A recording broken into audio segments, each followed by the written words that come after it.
بسم اللہ الرحمن الرحیم۔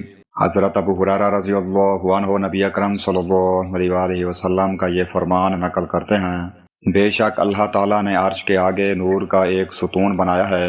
جب کوئی بندہ لا الہ الا اللہ پڑھتا ہے تو وہ ستون ہلنے لگتا ہے۔ اللہ تعالیٰ اس سے فرماتا ہے تم ٹھہر جاؤ، تو وہ عرض کرتا ہے میں کیسے ٹھہر جاؤں جب کہ تو نے اس کو پڑھنے والے کی مغفرت نہیں کی ہے؟ تو اللہ تعالیٰ فرماتا ہے میں نے اس کی مغفرت کر دی ہے، تو اس وقت وہ ستون ٹھہر جاتا ہے۔ مجمع الزوائد حدیث نمبر 16804۔ یہ حدیث کلمہ توحید لا الہ الا اللہ کی عظمت اور فضیلت کو بیان کرتی ہے۔ اس سے معلوم ہوتا ہے کہ اخلاص کے ساتھ اللہ کی وحدانیت کا اقرار اللہ تعالیٰ کی رحمت اور مغفرت کا سبب بنتا ہے۔ روایت کا مقصد بندوں کو توحید اور ذکر الہی کی اہمیت کی طرف متوجہ کرنا ہے۔ حضرت انس بن مالک رضی اللہ عنہ روایت کرتے ہیں کہ ایک مرتبہ حضرت معاذ بن جبل رسول اللہ صلی اللہ علیہ وآلہ وسلم کے پیچھے سواری پر سوار تھے۔ آپ صلی اللہ علیہ وآلہ وسلم نے فرمایا اے معاذ، میں نے عرض کیا حاضر ہوں یا رسول اللہ۔ آپ صلی اللہ علیہ وآلہ وسلم نے دوبارہ فرمایا اے معاذ، میں نے عرض کیا حاضر ہوں اے اللہ کے رسول۔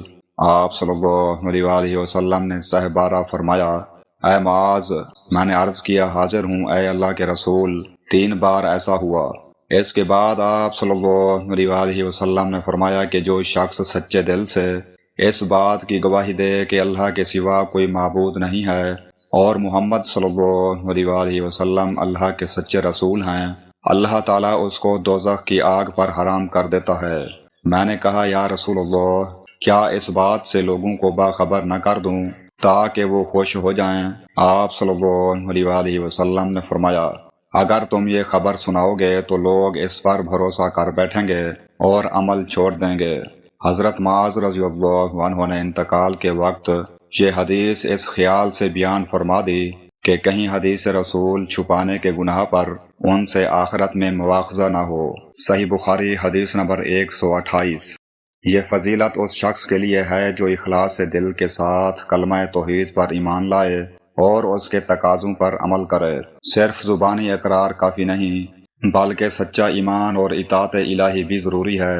جب معاذ بن جبل نے عرض کیا کہ کیا میں لوگوں کو یہ خوشخبری سنا دوں، تو نبی صلی اللہ علیہ وآلہ وسلم نے فرمایا کہ کہیں لوگ اسی پر بھروسہ کر کے عمل چھوڑ نہ دیں۔